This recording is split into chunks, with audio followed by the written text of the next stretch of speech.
tada Matamgi Manipuri Wari channel asibu tabiriba khar pumnamakpo taram nokchari ngasi so mukputuna lakchari mayamgidamakta Nungshithoibi mga subatang kaksimo punna taminarasi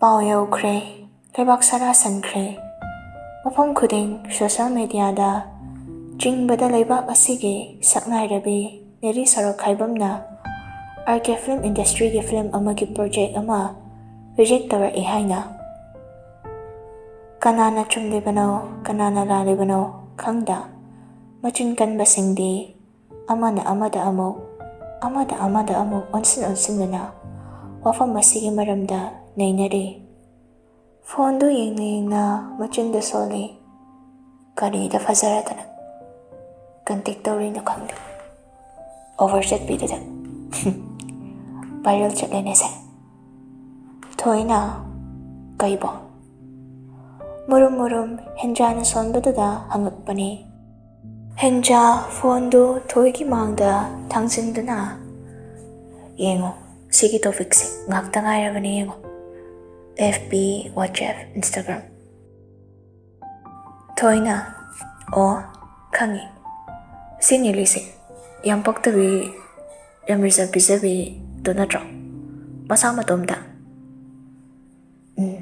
adunemi yamung smart oibisina kai kantek lorino khangde haiba adubudi celebrity oidorini kaino ado chatnaba tawrse exam su kuire routine sema ka lai khare padadi oido manre kanadagi lakpra foibra tawraga lore kaino yam lai na hai ibe mana failure ga nupa ma pharaga chen khalore kaino is yam tawnga mina nangde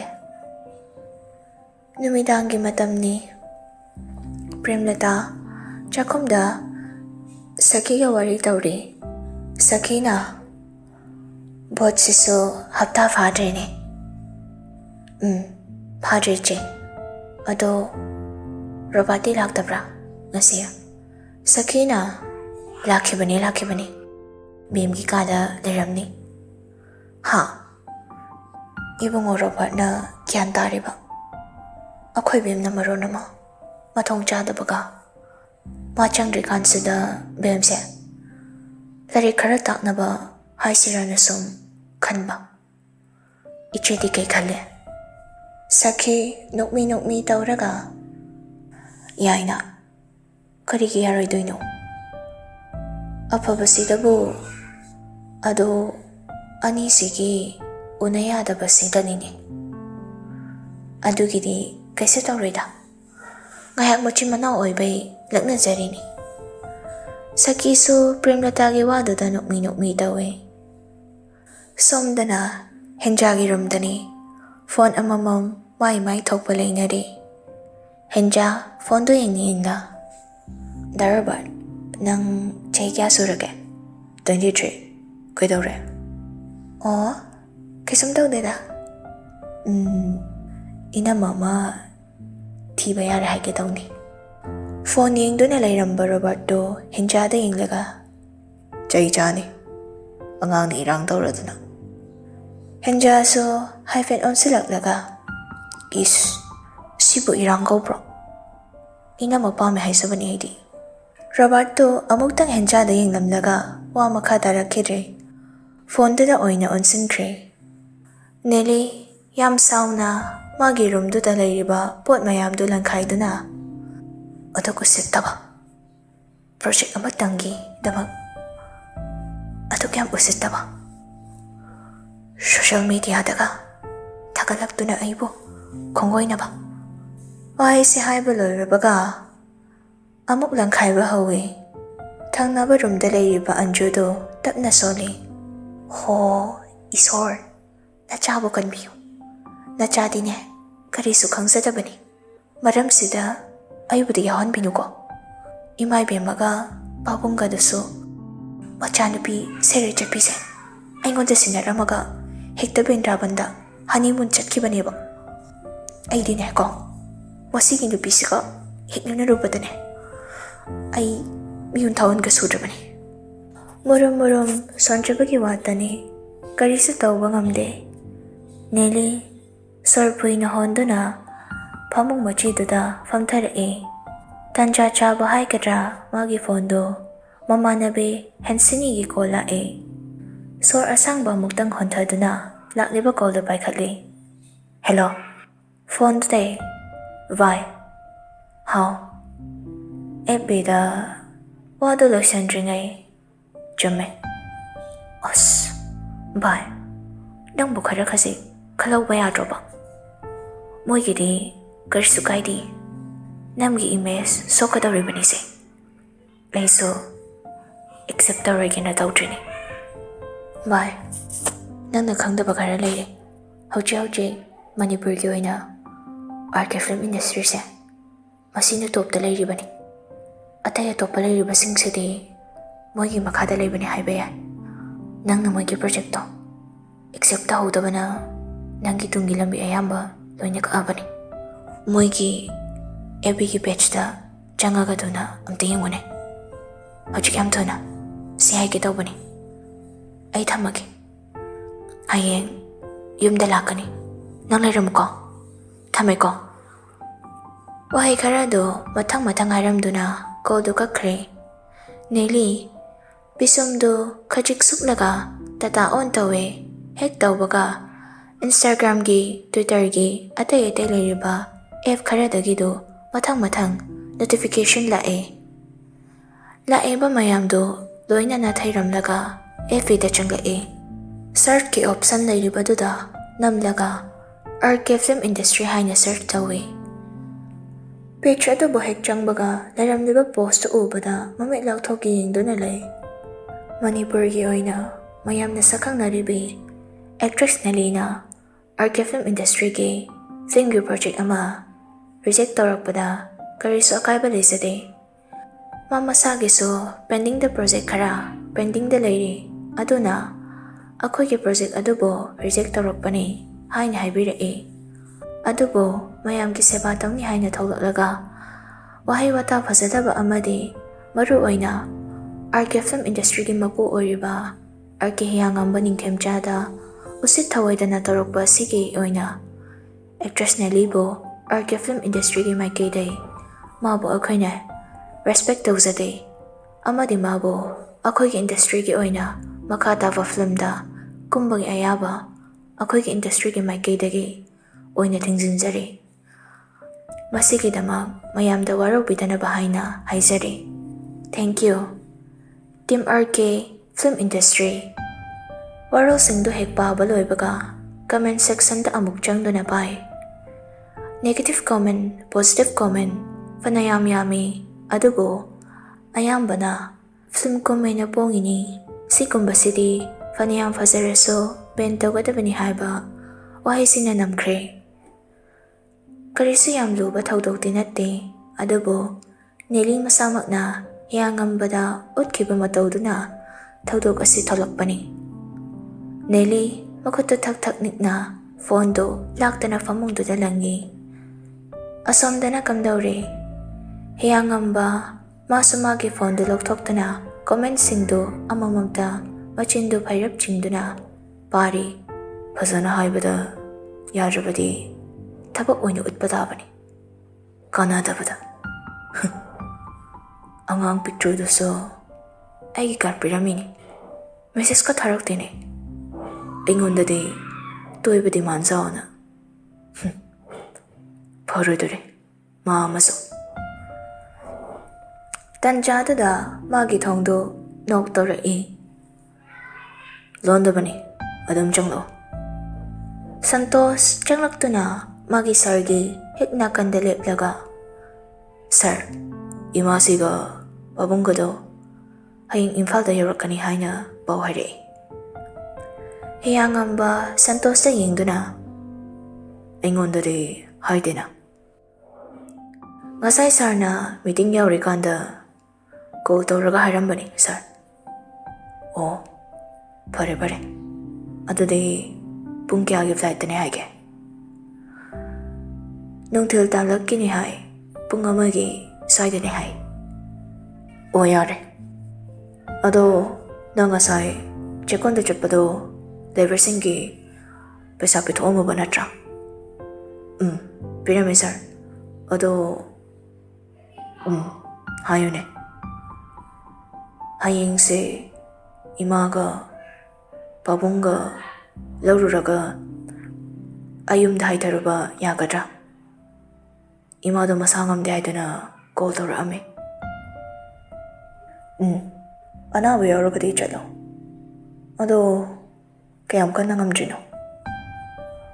ꯍꯣꯁꯄꯤꯇꯥꯜꯗ ꯄꯨꯈꯠꯂꯒ ꯌꯦꯡꯕꯗꯤ ꯌꯥꯅꯤꯗ ꯁꯥꯔ. ꯑꯍꯜ ꯑꯣꯏꯁꯤꯜꯂꯛꯄꯒꯤ ꯂꯩꯅꯥꯅꯦ ꯀꯩꯁꯨ ꯇꯧꯔꯣꯏꯗ. ꯑꯣ ꯐꯔꯦ ꯐꯔꯦ ꯍꯌꯦꯡꯗꯣ ꯌꯨꯝꯂꯣꯝꯗ ꯍꯥꯏꯊꯔꯨꯔꯣ. ꯐꯅꯤ ꯁꯥꯔ. ꯁꯣꯝꯗꯅ ꯗꯦꯂꯤꯂꯥꯒ ꯍꯦꯟꯖꯥꯒꯗꯣ ꯀꯣꯜꯗ ꯋꯥꯔꯤ ꯁꯥꯟꯅꯔꯤ. ꯗꯦꯂꯤꯂꯥꯅ ꯕꯥꯏ, ꯍꯦꯟꯖꯥꯅ ꯍꯥꯎ. ꯗꯦꯂꯤꯂꯥ ꯉꯁꯥꯏ ꯇꯥꯂꯨꯀꯥꯁꯀꯤ ꯅꯝꯕꯔ ꯂꯧꯍꯧꯕ꯭ꯔꯣꯅ? ꯀꯩꯒꯤꯅꯣ? ꯀꯩꯝ ꯅꯠꯇꯦ. ꯂꯧꯍꯧꯔꯗꯤ ꯁꯨꯝ ꯄꯤꯌꯣ ꯍꯥꯏꯒꯦ ꯇꯧꯅꯦ. ꯆꯠꯂꯣꯗ. ꯀꯅꯥꯅ ꯂꯧꯔꯨꯗꯣꯔꯤꯒꯦ? ꯃꯤ ꯅꯨꯄꯤ ꯂꯩ ꯍꯥꯏꯗꯨꯗꯤ. ꯌꯥꯔꯦ ꯅꯪꯒꯤ ꯅꯨꯄꯥ ꯑꯃ ꯑꯦꯛꯖꯥꯝ ꯍꯦꯛ ꯂꯣꯏꯕꯒ ꯑꯃ ꯁꯦꯝꯕꯤꯔꯅꯤ. ꯑꯩꯅ ꯀꯩꯁꯨ ꯈꯜꯂꯨꯔꯅꯨ. ꯄꯥꯝꯗꯤꯌꯦ. ꯀꯩꯕꯣ? ꯗꯥꯂꯨꯀꯥꯁ ꯅꯠꯇꯕ ꯅꯨꯄꯥꯗꯤ ꯄꯥꯝꯗꯦ ꯍꯥꯏꯕ. ꯍꯦꯟꯖꯥꯅ ꯑꯗꯣ ꯀꯩꯗꯧꯁꯦ ꯍꯥꯏꯕꯅꯣꯕ? ꯅꯪꯕꯨ ꯃꯤ ꯅꯨꯄꯤ ꯂꯩ ꯍꯥꯏꯗꯨꯗꯤ. ꯐꯔꯒ ꯆꯦꯜꯍꯟꯕꯤꯌꯨ ꯍꯥꯏꯕ. ꯍꯦꯟꯖꯥꯅ ꯆꯠꯊꯣꯗ ꯅꯥꯞ ꯆꯥꯗꯕ. ꯑꯩ ꯊꯝꯃꯒꯦ. ꯆꯥꯛ ꯆꯥꯕꯩ ꯀꯧꯔꯛꯑꯅꯤ. ꯚꯥꯏ ꯚꯔꯥꯡꯒ ꯇꯧꯔꯛꯑꯅꯨ. ꯊꯝꯃꯦ. ꯑꯩ ꯍꯥꯏꯁꯤꯅꯤ. ꯊꯝꯃꯦꯀꯣ. ꯕꯥꯏ. ꯗꯦꯂꯤꯂꯥ ꯋꯥ ꯃꯈꯥ ꯇꯥꯕ ꯅꯪꯗ꯭ꯔꯤꯉꯩ ꯐꯣꯟꯗꯨ ꯐꯠ ꯀꯛꯊꯠꯂꯤ. ꯑꯗꯨꯒ ꯉꯁꯥꯏ ꯂꯨꯀꯥꯁꯀꯤ ꯅꯝꯕꯔꯗꯨꯗ ꯃꯦꯁꯦꯖ ꯑꯃ ꯊꯥꯖꯤꯜꯂꯤ. ꯗꯥ ꯂꯨꯀꯥꯁ, ꯑꯩꯅꯦ ꯅꯤꯡꯊꯧꯖꯥꯏꯕꯤ. ꯃꯦꯁꯦꯖꯇꯨ ꯗꯤꯂꯤꯚꯔꯗꯤ ꯇꯧꯏ ꯑꯗꯨꯕꯨ ꯁꯤꯟꯗꯤ ꯇꯧꯗꯦ. ꯀꯣꯟꯅ ꯍꯟꯖꯔꯛꯂꯅꯤ ꯈꯟꯅ ꯐꯣꯟꯗꯨ ꯆꯥꯔꯖ ꯇꯧꯔꯝꯃꯒ ꯃꯈꯥꯗ ꯀꯨꯝꯊꯔꯛꯏ. ꯃꯈꯥꯗ ꯃꯌꯥꯝꯗꯨ ꯅꯣꯛꯇꯅ ꯂꯩꯔꯝꯃꯤ. ꯃꯥ ꯎꯕꯗ ꯔꯣꯕꯥꯔꯠꯅ ꯑꯩꯈꯣꯏ ꯃꯦꯗꯥꯝ ꯀꯨꯝꯊꯕꯤꯔꯛꯑꯦ. ꯍꯦꯟꯖꯥ ꯔꯣꯕꯥꯔꯠꯇ ꯐꯩꯅ ꯌꯦꯡꯂꯒ ꯑꯍꯣꯏ ꯑꯁꯤ ꯍꯥꯏꯔꯒ ꯂꯩꯔꯤꯕ ꯃꯤꯁꯤꯡꯗꯨꯗ ꯑꯃꯃꯝꯇ ꯑꯣꯏꯅ ꯌꯦꯡꯂꯛꯏ. ꯃꯥꯅ ꯈꯪꯕ ꯃꯤꯗꯤ ꯑꯃꯠꯇ ꯌꯥꯎꯗ꯭ꯔꯤ. ꯇꯟꯖꯥꯗꯨꯗ ꯄ꯭ꯔꯦꯝꯂꯇꯥꯗꯨ ꯇ꯭ꯔꯦ ꯑꯃꯗ ꯆꯥ ꯀꯞ ꯈꯔ ꯍꯥꯞꯂꯒ ꯄꯨꯊꯣꯔꯛꯑꯦ. ꯆꯥ ꯄꯥꯏꯁꯦ ꯃꯌꯥꯝ. ꯋꯥꯍꯩꯁꯦ ꯍꯥꯏꯔꯒ ꯆꯥ ꯀꯞꯁꯤꯡꯗꯨ ꯇꯦꯕꯜ ꯃꯊꯛꯇ ꯂꯣꯏꯅ ꯊꯝꯃꯤ. ꯔꯣꯕꯥꯔꯠꯇ ꯑꯃꯨꯛ ꯑꯣꯟꯁꯤꯜꯂꯒ ꯔꯣꯕꯥꯔꯠ, ꯅꯪꯒꯤꯁꯨ ꯊꯝꯃꯝꯃꯣꯔꯥ? ꯃꯃꯥ, ꯑꯩꯒꯤꯗꯤ ꯌꯥꯔꯅꯤꯗ. ꯆꯥꯛ ꯑꯣꯏ ꯆꯥꯔꯒꯦ. ꯍꯣꯏ. ꯋꯥꯍꯩꯁꯦ ꯍꯥꯏꯔꯒ ꯃꯥꯁꯨ ꯅꯥꯀꯟꯗ ꯂꯩꯔꯤꯕ ꯁꯣꯐꯥꯗꯨꯗ ꯐꯝꯊꯔꯛꯏ. ꯃꯆꯥꯅꯨꯄꯤꯗ ꯑꯃꯨꯛ ꯑꯣꯟꯁꯤꯜꯂꯒ ꯕꯦꯝ, ꯁꯤꯗ ꯂꯥꯛꯑꯣ. ꯅꯪꯒꯤ ꯋꯥꯔꯤꯅꯤꯅꯦ ꯁꯥꯔꯤꯁꯦ. ꯍꯦꯟꯖꯥꯗꯨ ꯄꯤꯁꯨꯝ ꯅꯥꯝꯃ ꯏꯟꯈꯠꯂꯒ ꯃꯃꯥꯗ ꯌꯦꯡꯂꯛꯏ. ꯑꯩꯒꯤ ꯀꯩ ꯃꯔꯝꯒꯤ ꯍꯥꯏꯕꯒꯨꯝ ꯁꯣꯐꯥꯗꯨꯗ ꯅꯣꯛꯃꯤ ꯇꯧꯗꯨꯅ ꯐꯝꯗꯨꯅ ꯂꯩꯔꯤꯕ ꯀꯥꯟꯇꯅ ꯑꯣꯏꯅ ꯀꯧꯔꯛꯏ. ꯂꯥꯛꯑꯣꯅꯦ ꯕꯦꯝꯃ, ꯅꯨꯡꯉꯥꯏꯕ ꯄꯥꯎꯅꯤ. ꯍꯦꯟꯖꯥꯗꯨ ꯕꯤꯠ ꯏꯂꯩ ꯂꯩꯇꯅ ꯂꯩꯔꯤꯕ ꯃꯌꯥꯝꯗꯨꯒꯤ ꯃꯅꯥꯛꯇ ꯆꯪꯉꯛꯏ.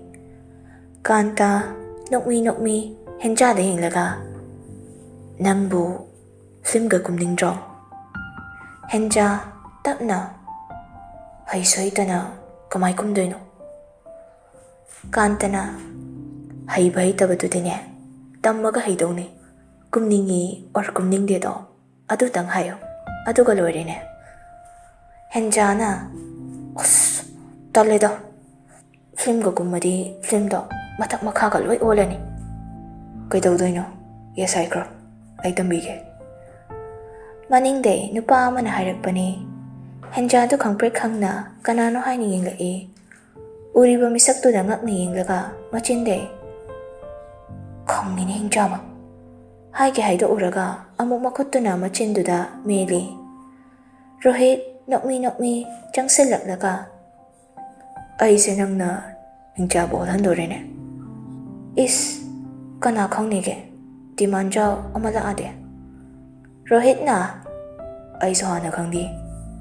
Oja director na nupi macha ama unaruse haibaduda lakpane. No yum orambasida henag aidi. Kanta na marak thatna. No ni di hana khangnabro. Rohit na. High school pula oja. Aina 10 thabai adum kanda madi class 6 la ama ka hawpane. Bas machin ge yam kanbade maram se yam mokpane. Like di yam haitabane. Henja Rohit ta phairam yenglaga. Nangkido ai sitharira natragana kaidawrino. Rohit makhutu machin banda thamduna thik noktuna tu machin ganbe hongnabe kuma isi udra. Kanta so ani dugi matawdu danawi. Henja mama da yenglaga. Mama, sinu pase, kaidawla ino. Amta puro ka tantoko. Henja gi wadu da no amba Rohit to chap lepaga. Ay, kaino henja. No yumta lakpa mi da tan ko ode. Nungshithoibi hairiba. Kanta na, se, yare, no ni marig tong na lere. Adobe ma, nang kari khale. Henja na, kay film no kaka. Kanta na, handak no na putok kadaba RK film industry ge anabu film amagini. Henja, haipet khangjam na nale. Rohit na, yaro kay doge. Henja, koi ni parag hekta nai thase. Henja na, nai ni, nai mandana ko, nai dana to kani khangdri hena. Amuk kanta do onsilaga, kaka, yarage. Ado ay exam, kanta na marak thatna, ado gidi exam loiraga oina shooting hawgadabani. Sigi file sign ama toro. Henja so kanta gi makhutagi file do lauraga sign tawe. Kanta nokmi hore numidang dagi ibema nagi mingsiamo viral chatpa hawradabani. Henja do no lai wari watai tawraba tungda Rohit ka kanta gado chatnaba hawgatla Kanta na adudi ay amuk chatlukige. Premlata na hoy dada. Kanta chatlukige ko bema. Hoy ka. Rohit na horen text haro chinganbi timan sara rai ngasi de. Henja do Rohit ta makhong do na kaw getaway. Rohit sunok na hando Asom na makoy so chat krabatung Premlata na lao. Noy ani so chak chana ba. Henja na hoy. Henja na hoy lao da Robert so hoy hai tu na ahum do chakhum da changla Saki chak thina.